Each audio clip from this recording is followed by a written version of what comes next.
घोरेभ्यो अथ घोरेभ्यो घोरघोरतरेभ्यः सर्वेभ्यः सर्वसर्वेभ्यो नमस्ते अस्तु रुद्ररूपेभ्यः।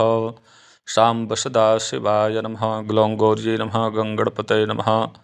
समस्त गुरुजनों को प्रणाम, समस्त आचार्यों को प्रणाम, समस्त इष्ट मित्रों को बहुत बहुत साधुवाद।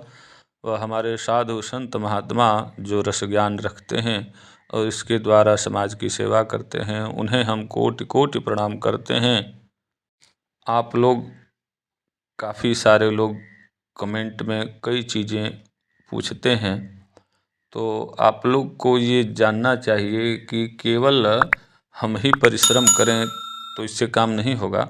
आपको भी परिश्रम करना होगा, ग्रंथों को पढ़ना होगा, अन्वेषण करना होगा, जिससे सारी बात आपके दिमाग में बैठ सके।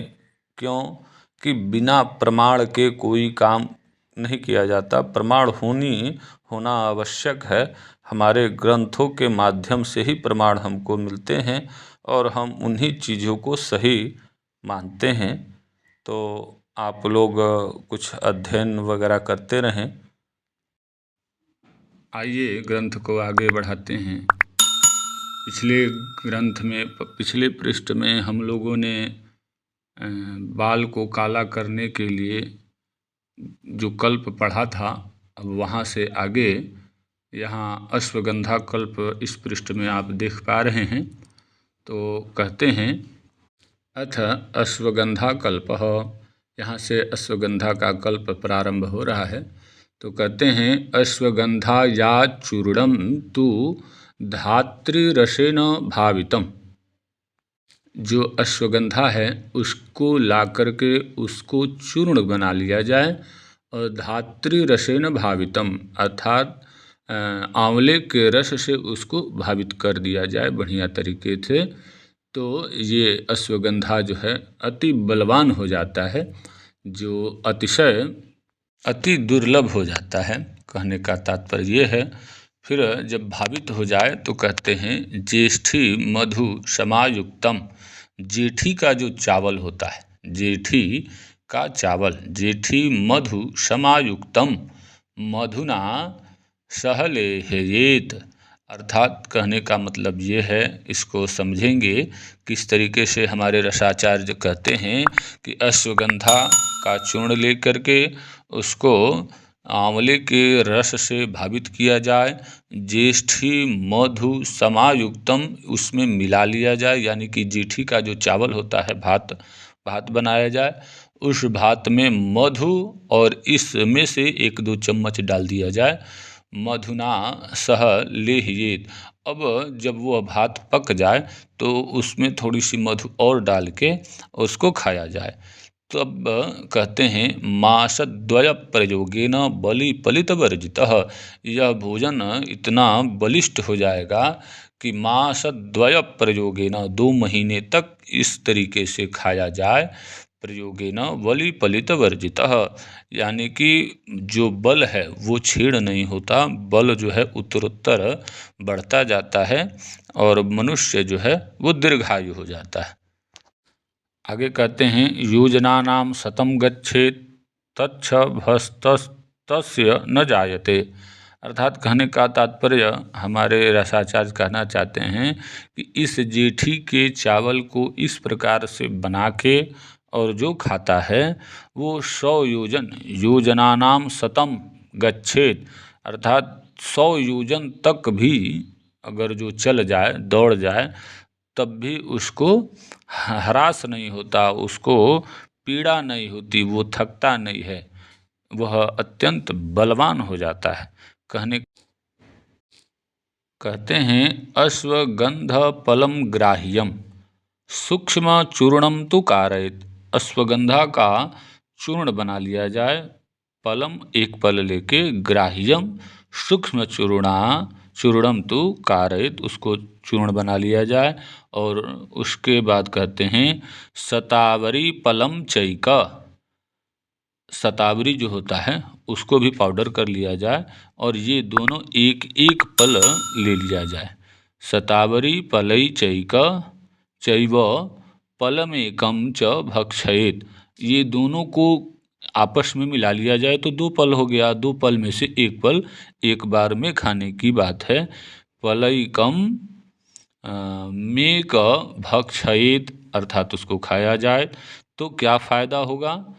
तो तेन भक्षण मात्रेण वली पलित वर्जित, अर्थात इसके खाने मात्र से जो शरीर है वो बलवान हो जाता है, उसको वृद्धावस्था नहीं सताती है, इसमें कहीं भी संदेह नहीं है।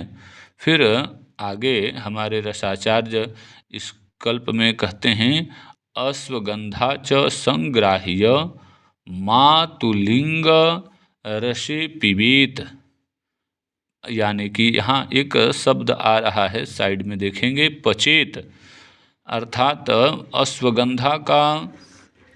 अश्वगंधा च संग्राह्य, अश्वगंधा को लाकर, ग्राह्य मातुलिंग रसे पचेत, अर्थात जैसे कि मुरब्बा बनता है, जिस तरीके से आप लोग देखे हैं उसी तरीके से मुरब्बा बनाने की बात है, लेकिन इसमें मातुलिंग के रस में बनाना है। तो किस तरीके से? तो मातुलिंग क्या है? तो जो बिजौरा नींबू होता है अत्यंत खट्टा, उसी को मातुलिंग कहते हैं। तो उसके रस में अश्वगंधा को डाल दिया जाए तो वो कुछ समय बाद क्या होगा कि वो धीरे धीरे धीरे धीरे गल जाएगा। तो क्या होगा? फिर आगे कहते हैं, गौमूत्रेण समायुक्तम, उसमें जो है गौमूत्र डाल दिया जाए।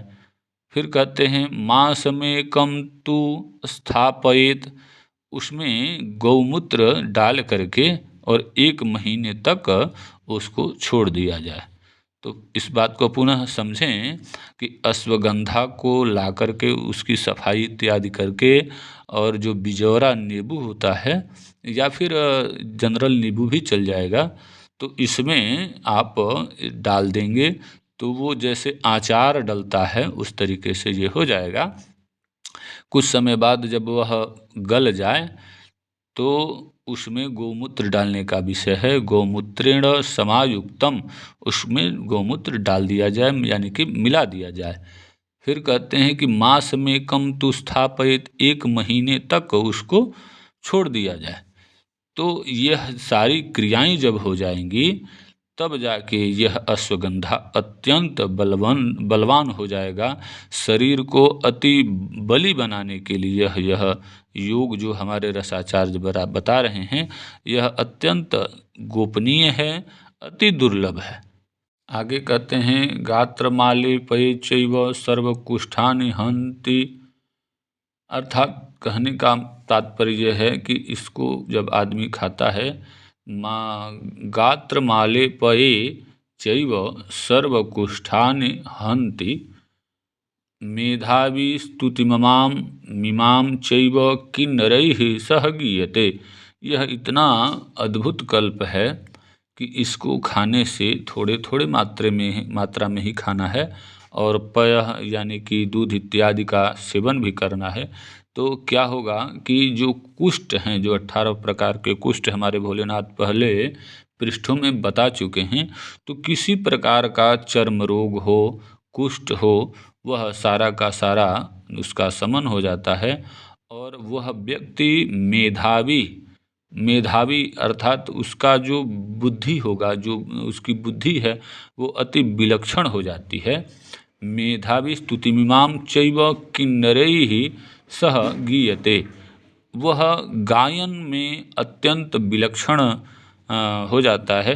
किन्नरैः सह गीयते, अर्थात जो स्वर्ग में गंधर्व और गंधर्वियाँ शास्त्रों के माध्यम से बताए गए हैं कि वो गाते हैं इंद्र के सभा में, तो वो अत्यंत सुरीले स्वर में गाते हैं। तो जो व्यक्ति इसको खाता है और भगवान से स्तुति करता है तो उसको यह सारी उपलब्धियां प्राप्त होती हैं।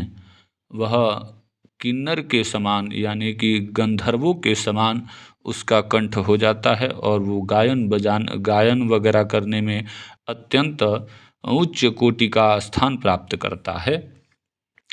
यहाँ से आगे फिर कहते हैं, सूक्ष्म चूर्णम च गोदुग्धे मासमेकम तु भक्षयेत, यानी कि छोटे छोटे चूर्ण को उसको ले करके चूर्णम च गोदुग्धे, गोदुग्ध से मास में कम तो भक्षित, 1 महीने तक कोई भक्षण करता है तो यह क्रिया उसको सफलता यह उसको मिलता है, इसमें कहीं भी संदेह नहीं है। फिर आगे कहते हैं दृढ़ कायो भविच्चैव वलिपलित वर्जितः, अर्थात यह क्रिया करने से, यह इस तरीके से अश्वगंधा का शोधन करके और उसको दुग्ध के साथ में अगर जो खाया जाए 1 महीने तक, तो जो बुद्धि है वो अति विलक्षण होती है, कंठ जो है वो भी सुरीला होता है। और कहते हैं दृढ़ कायो भवेच्चैव, उसका जो शरीर है वो अत्यंत बलवान हो जाएगा, उसके अंदर के सारे रोग विकार इत्यादि जो है वो निकल जाएंगे। दृढ़ कायो भवेच्चैव वलिपलित वर्जितः, यानी कि उसके अंदर से सारी बीमारियां निकल जाती हैं और वो वृद्धावस्था को भी जीत लेता है। अब इतना अच्छा कल्प जो है हमारे रसाचार्यों ने हमें प्रदान किया है, उन्हें हम कोटि कोटि बारंबार उनको हम प्रणाम करते हैं। यह अद्भुत कल्प और यह अद्भुत ग्रंथ उन्होंने हम लोगों के लिए छोड़ रखा है। अगर जो हम लोग इससे लाभ नहीं लें तो हमारे से लोग इस दुनिया में रहकर भी क्या कर पाएंगे। आप लोग इसी तरीके से ग्रंथ को पढ़ते रहें और इसको मनन करते रहें कि जब तक इसको आप मनन नहीं करेंगे, केवल सुन के और छोड़ देंगे तो कोई आपको लाभ नहीं होने वाला। जब तक इसका प्रयोग अपने ऊपर या अपने परिवार के इष्ट मित्रों को इससे लाभान्वित नहीं करेंगे, तब तक ये सुनना सब व्यर्थ ही है। आप लोग चैनल पे बने रहें, चैनल को सपोर्ट करते रहें, कमेंट इत्यादि करते रहें ताकि हमें बल पौरुष मिलता रहे। आगे जैसे हरी इच्छा अगले पृष्ठ में आप लोगों से पुनः मुलाकात होगी। तब तक के लिए हर हर महादेव।